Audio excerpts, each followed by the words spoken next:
show. I am CeCe. I'm JayJay, of course. And this is our channel. Welcome to our channel. Today we're going to be reviewing Power. Power Book 2, which is now, I guess the show would be called Ghost. Ghost, yeah. And the first, we're going to be reviewing the first and second episode. So, here we go. And make sure you like, comment, subscribe, and share the video, please. It's getting a rotation out of here and on the YouTube platform. But the episode first starts off with Tamika, who is ironically Angela's ex-boss. They're in the court trying to get a plea deal in order to get Tasha at least out on bail.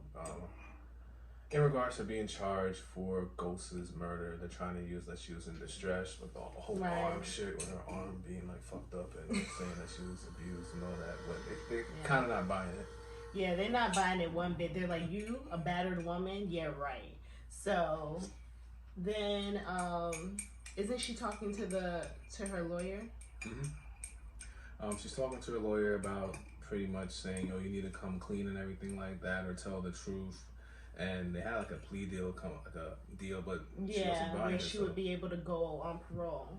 But she wasn't buying it, so ultimately it leads to Tamika getting fired. Yes. In regards to Tasha's lawyer being fired. So, in any event, for Tariq, it actually leads up to Tariq's scene. He tries to get accepted to the school, Stanford. What's called Stanford? Something. It starts with an S. I think it's Stanford. It's called Stanford. Like that. In order to get to school, he has to go ahead and tutor a student named Ezekiel. That's his name, Ezekiel. I found out. And the dean is like, he's either he plays or you don't stay, or some shit to that nature. So he has a lot on his plate and all that shit. Plus he has to do another a class too, or what's it called? Yes, so he is trying to get accepted into the chronology. I'm gonna call it chronology. I don't know what's called. I'm gonna call it chronology. He wants to get into the chronology class. It seems to be some literature-based class that he's trying to get into. And ironically, the episode is called The Stranger, which is based on, the title is based on the book that they would be reading. So the book that he has to read, he basically had to read the book in a day. That's like who unfeasible. Who reads a book in a day? I would have failed. I'm like, yo, I'm done. Give me this app. Fuck this. And tutor a guy? Nah, I'm not with that shit. Right. So like he has all these things on his plate. So he's trying to get into this class.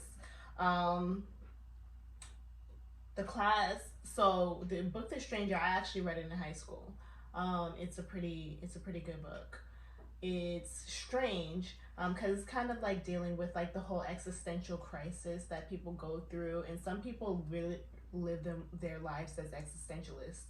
Like they just do whatever because they're like, it doesn't matter, we're all gonna die anyway. So that's like their whole view on life. That's their whole standpoint on life, and they don't really care about anything. Right. So in the book he commits a murder, but in the book they're trying to paint the narrative that he committed the murder just because. And to Tariq's knowledge, he's like, people don't just kill to kill. Like, that's a big decision that you make to kill. So that's what he thinks in regards to reading the book, right? Yeah. So that's how he feels about the whole situation. People don't just kill to kill. That's not a feasible reason. He feels like there's a motive behind everything. Right. So to say.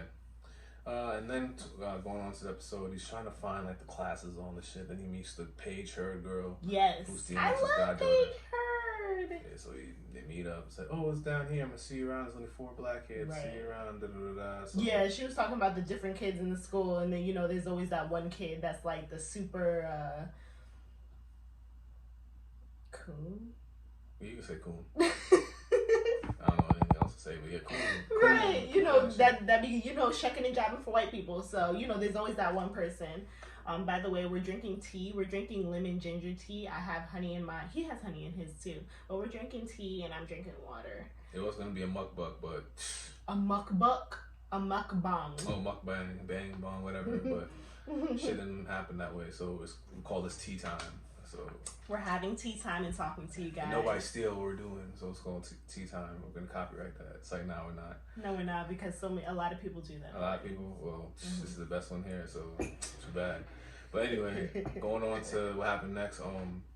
Ezekiel pretty much invites Tariq to his house so they get better acquainted, and then they see Mary J. Blige, they see the daughter, and they see the son and all that. I forgot the name, so if you watch the thing, you already know what I'm talking about.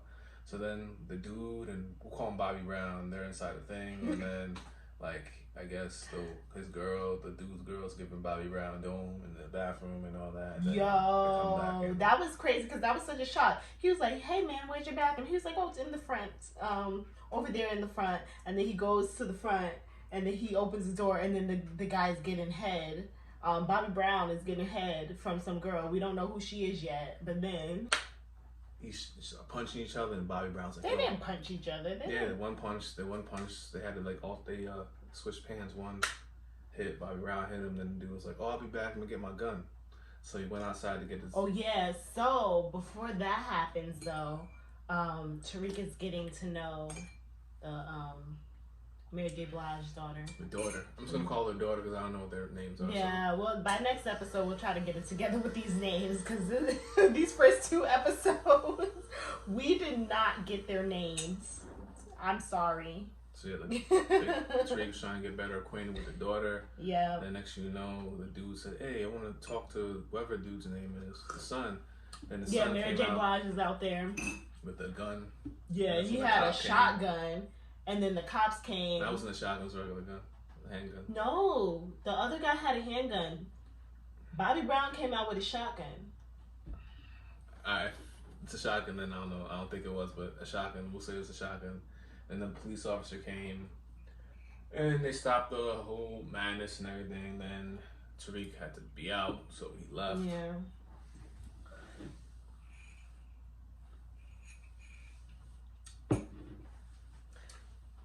Then after that, Tariq pretty much had to find out how to get a new lawyer for Miss Tasha. So I think he went to a case with Tasha, well, whatever, Tasha. So Method Man's character, the lawyer, I guess he saw him win the case, so he caught up with him and all that stuff. And Method Man was giving, I'm gonna call him Method Man, but anyway, Method Man's character was giving him advice. I don't know his name. Everything like, you should stay in school, buddy, and all that shit. And then he was like, "Well, how much do you cost? $500,000 liquid cash. If you get it, we have a deal." Yeah. So that's when Tariq was going in the stash of his mom's old spot, and he found like a box full of like, I guess, names of people that worked, and he found a girl who worked at the strip club. She helped him out and get the dough. So they met back up with Tariq, with Method Man. He got the bread, so he said, "All right, cool, we have a deal." Right, but that was after he made. So he went live on the basketball player's phone, right? Yeah. And then he was like, "Oh, thank you, Method Man." "Thank you, Method Man, for representing my mother and our family. We can't thank you enough, blah blah blah blah blah." So he basically kind of tricked him into being his lawyer. Yeah. And the reason that came about is because the sax guy, the deal that he was offering, Tariq wasn't really fucking with it, because that's the same deal that got the other lady, Tamika, fired. So he had to find another lawyer, else just the whole plan would have backfired. So they ended up getting Method Man, and Method Man came in there and said that, "Yo, you need to tell me the truth and nothing but the truth," because he spoke to Tariq, and Tariq said that if you love me as the son, then Mom, you go ahead and tell the truth and everything. So that's where the cliffhanger was, and it zoomed all the way fast forward to the court case in which Miss Tasha said that she was going to order the hit. Why you keep calling her Miss Tasha? Tasha was the one who said order the hit. Miss Tasha. Because I guess the evidence was pretty much wrapping up that it wasn't making any sense, so she said she ordered the hit. And that's when Sax came up with the letter of the Queen Pen, I call it the Queen Pen letter, out of nowhere, the subpoena, which pretty much, well, I kind of skipped pretty much how that happened, because he kind of got the job, and they were like, him and the family were kind of like teasing him and everything like that. Yeah, the family was saying that he was transgender. It was kind of funny. She was like, okay. They were calling him what, Stacy or something? Yeah. They were calling him something stupid. They were wilding on him. Yeah. So he had to make his name in the game because he got a new position and everything like that. Yeah, and I guess his family just teases him. So I guess they were just giving us a look into his family for whatever reason, because I guess he's obviously a main player in this season. Yeah. I like the lineup of actors in this season. Yeah, that guy Sax, man, he seems, well, he doesn't seem, because now he's like against them, because like you were first working with Tamika and Tasha, and now you want to, since you want to go ahead and get this big name, you want to have a big name in the game and like the whole criminal defense shit, you want to go ahead and put the queen pin charge in there. Yeah, so that's kind of fucked up, but he's a snake for that. And so at the end of that episode, they took Tasha away, they dropped all the charges and put her to the feds and made it a federal case. Yeah, he's trying to go ahead and he's trying to make it big. I guess he's trying to pretty much get this big case and work on a big case and be that guy. So Method Man was kind of upset because he thought Tariq wasn't telling the truth. Then he said, "This is gonna be the biggest case in your life. If we go ahead and beat this, you can beat Sax and beat the biggest." Yeah, Tariq is very smart. Yeah. He's very smart. He kind of can manipulate and sway people's ideas, and like he's very smart. He's tapping into his ghost-like energy. He's tapping into his ancestors, even though he killed his ancestor to become an ancestor. Yeah. Yeah. But he's tapping in to his ghost energy, because he's very smart like him. Yeah, he's very quick on his toes. Like he's quick with his rebuttal. He's very, very fast thinking, which is gonna help him out in this. If he's trying not to get caught, and he's trying to get his mother off it completely. That's a lot. So that's where the cliffhanger left off with Method Man buying into what Tariq says. He said that'd be $450,000 as the appetizer. Now we got the main dish, and that's where it leads off. So it left the first episode. It left you with what's gonna happen for the second, which is good. Yep. I give this episode 8 out of 10. It was a pretty good start to the season. So I like. Yeah, I give it a 9 because that episode got me to actually watch it, because I barely watch Power. Like, from hearing other people talk about it all the time, I know exactly what goes on. So, like, hearing people talk about it all the time, I'm just like, okay, well, I get the gist of the show. Like, I understand kind of most of the things, like the premise of the show or whatever. So, it was, if you've never seen Power, you think as long as they know that Tariq killed his father, do you think people really have to watch Power in order to watch Ghost? Nah, you don't have to watch Power in order to watch Ghost. Because they kind of give you backstory anyway. Yeah, so it's like a whole separate thing, which is pretty cool. So that was episode 1. Now for episode 2, leads with Tasha getting sent off to the feds.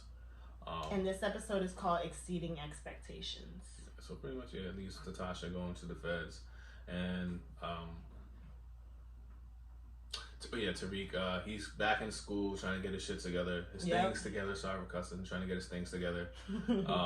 He goes back into class and everything about the book, which he didn't read again. Right, so this time they're reading Great Expectations. That's a book I did not read. Did you read that book? No, I didn't read that book. No. Well, there's a book called Great Expectations, and that's the book that they're discussing in school this time. I knew the first one. I was good for 1. I'm 1 for 1 now. Maybe if they keep doing book titles of stuff that he's studying in school, I might know a few of them. Because if they start pulling out the popular high school favorites, then maybe. But anyway, back to the... Oh, he's, what happened, yeah. He went back in the class, he got asked a question, and then the girl that he met said something, and he didn't read it, and then they were snapping on him for not reading. He didn't read the book. Finish the book the guy. Again. So, the guy and the counselor were pretty much debating on giving him another chance, which ultimately they did. Which they've been giving him so many chances so far, so... Based on what's going on in his life. Yeah, so, the counselor, she seems to feel very bad for Tariq. She seems very fascinated with his story, so I don't know what that's about. The basketball player had a meeting with her, And he was like, yo, she's fine. So he was like hitting on her. I guess actually the same time too is when Tariq asked to go to the crib because he was tired of, to his house because he was tired of eating at the caf. Yeah, so but like, I think he just wanted to go to dinner. Yeah, that's true. And he gave him the paper to read too, like the book. I guess they work together. Like he does the reports and shit. He's gotta study it. So he gave him the stuff like, "Yo, read this." Da, da, da, da. So that's pretty much when Ezekiel met with the counselor and trying to hit on her. Then that's when she sent the letter. She was typing the shit. Basically, to create a memorial for Mr. St. Patrick. Yep. Which we'll get to later on in this conversation. But leading off to what I was saying, Tariq and Ezekiel, they went over to Mary J. Blige's house for dinner. They were about to chop it up and everything. The next you know, this fat Puerto Rican, this fat Mexican, this fat Hispanic dude, my fault, comes in there, and then they're like, they didn't know who he was. They were just like, they knew who he was, but they were shocked that because he was out of jail. And Mary J. Blige was like, when did you get out? Like, she was tight. Yeah. And she was basically asking like, how did this happen? And then he's kind of being all friendly and happy and trying to key with them, but they're not even thinking about like keying with him or whatever. And he said some crazy stuff to those. Yes, he was like to his niece talking about she filling out. Like, ew, gross. Plus Mary J. Blige with a punch in his mouth. I'm saying that. Right, about your daughter, right? So anyway, she got pissed and she canceled the dinner and told everybody to go to separate ways. That's when when Mary J. Blige told Bobby Brown and to take Tariq home. The other son just walked with the uncle. The uncle and the girl to help clean up the dinner. Yeah. So then they're driving home and she stops the car, saying, "You better not tell anything about it." And Tariq like, "Yo, the guy's a rat. You should have picked up on it." And he was quick with the words and quick with the rebuttal. So Bobby Brown. Because Bobby Brown was like, with the strap, he was like, "Listen, you don't say nothing that happened at this dinner. You don't say nothing about this family." Like, he came up to him. He was like really bucking up at him. And then what did he do? Oh yeah, and then he kind of came to the realization like, okay, yeah, he is a snitch because how did he get out early? Like, Tariq is very smart with his words. He's like, look, you don't got to worry about me because I'm on your side, basically reassuring him that, hey, we playing on the same team, brother. I don't want no beef. So plus he has to help his cousin. Right, he has to help his cousin so that he can stay in the school. So he's like, I'm on your team. Don't worry about that. So then Bobby Brown goes back to Mary J. Blige and basically tells him that Tariq is smart and that he's the one that told him that the uncle was a snitch. And so she wanted to do more research on Tariq because she wanted to know why he wanted to come to dinner. You know, why is he so interested in their family or whatever. So I think there's going to be a little coming together of the illegal families. Basically, yeah, because they're both like, the girl's father is in jail for life. Tasha is facing whatever the heck she's facing, murder charges. So doesn't that mean they could give her? Oh, they can give her the needle. We'll have to see. We'll definitely have to see how that. Because she murdered somebody. Allegedly. We'll have to see how that plays out. So Mary J. Blige tells Ezekiel to find out more about Tariq. In the meantime, Tariq goes back and they have like the memorial. So, "You're back for the memorial. Da, da, da, da. Don't you want to say anything good about your dad?" And that's when the white boy comes in there and is like, "Oh, you want to go to the frat party?" Because earlier Tariq actually skipped out on going to the party because he was going to the dinner. So that's why. And then he came back early from the dinner, earlier than he expected. Yeah. So he went with the white boy to the party and all that stuff. And at the party, the cops broke in inside the crib, and then the brother was there, and the brother's about to get arrested. Then he said his name was something. It starts with a W, and they're like the owner of an auditorium. So I guess they have power within that whole city or something. They paid for the school. They're sponsors of the school basically. Oh, okay. So they give a lot of money to the school. So they're responsible for the swimming pool and the auditorium. Okay, so once they found out that's like the family, they let him go and all that. So Tariq's like, all right, these dudes have power, so I can use them for whatever he got going on, allegedly. So we'll see how that plays out in the later coming episodes. And after that, that's when they show the scene of when the uncle was there drinking and hits him, and he hits him with a gun, shoots him in his head, and decapitates this dude, puts him like these silver bins, and then get rid of him. And Uncle is gone. He's out of here. Yeah, so Uncle is done. So that's how scary. And after he's doing that, Bobby Brown drives back and then sees the cop over at Mary J. Blige's house. Yeah, at her house. So he might have some suspicion about what's going on because he dropped a gift off to Mary J. Blige. And then he had gave her, what was it, snitching papers. So he kind of learned later that the uncle was out and he was letting her know. And I guess he's supposed to keep her in the know. So they're sleeping together. She's sleeping with the police officer. But before that, what happened was on the same day, that's when Tariq had the funeral, and that's when Tasha was there and came through in the all black, but she was cuffed up and couldn't say anything. So Tariq, they were like, "Shut up, inmate." Yeah, basically. So the plan was Tariq was supposed to say something bad about his dad. Right, that's what Method Man wanted. But the dean early in the episode said that's not a good idea. You should bring light to him. So Tariq didn't do both. He just made it very vague. It was like he did what he had to do. I had to learn from him, and I will be a better man than he was. So pretty much left suspicion on did he bash him or did he not? To me, he didn't bash him at all. He just just said some reckless bullshit and then just kept it going. Then after that, Tasha said something. It's like da, and then was gone. I forgot what she said, but she hugged on Tariq for a second. She told Tariq that get Plan B into the facility.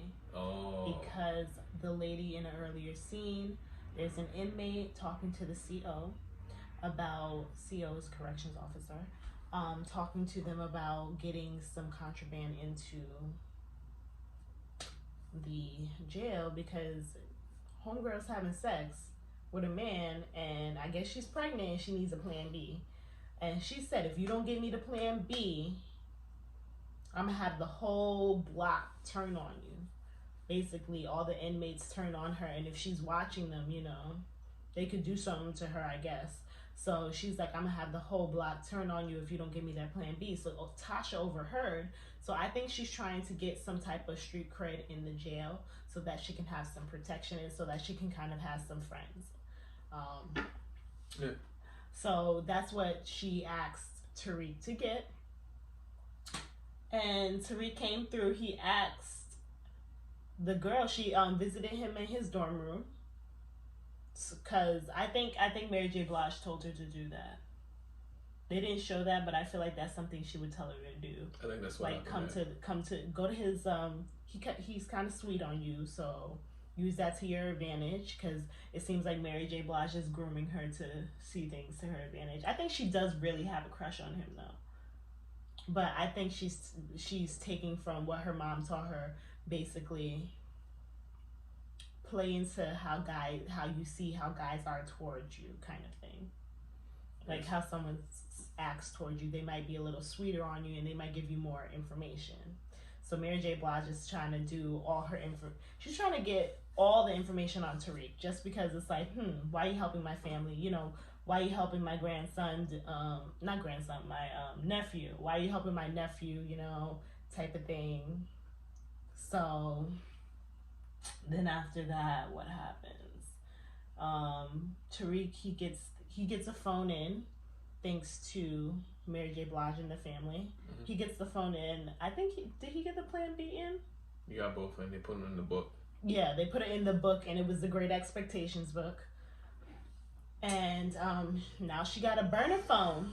Because when they had the conversation over the phone, the mom was like, "What are you reading?" And he said, "The Great Expectations." So ironically, he sent that book in with the phone and the Plan B pill. So they have a way to communicate inside the jail, because the husband's in Fed, and now Tasha's in Fed as well. So can we talk about how the counselor is a sex addict?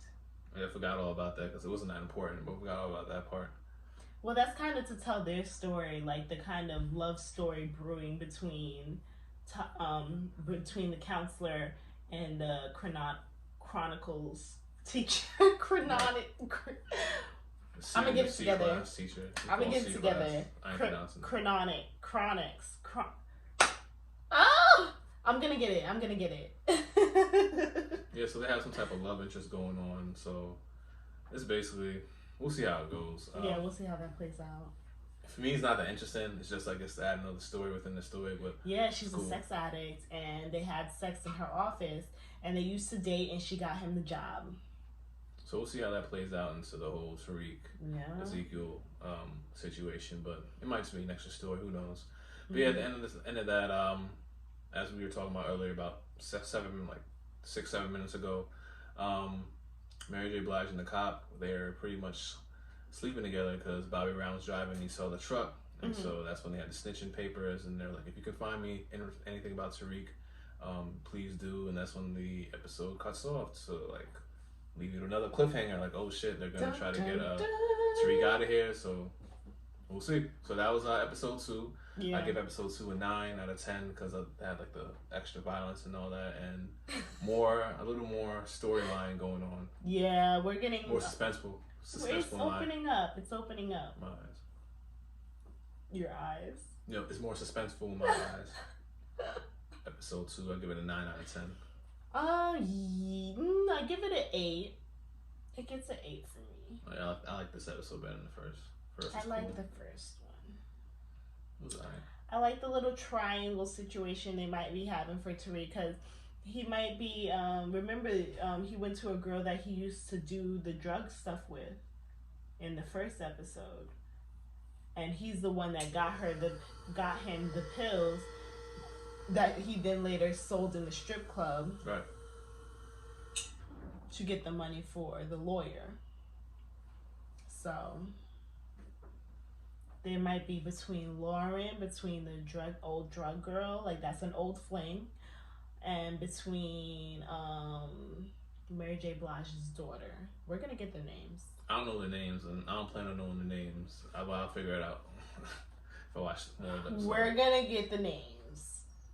But yeah, so that's episode 1 and episode 2 review of Power 2 Ghost series. Definitely check it out on Starz, and it comes out literally Sunday morning if you have the on-demand or if you have the app. Yeah, if you have the app or if you have cable or whatever other way that you get your shows.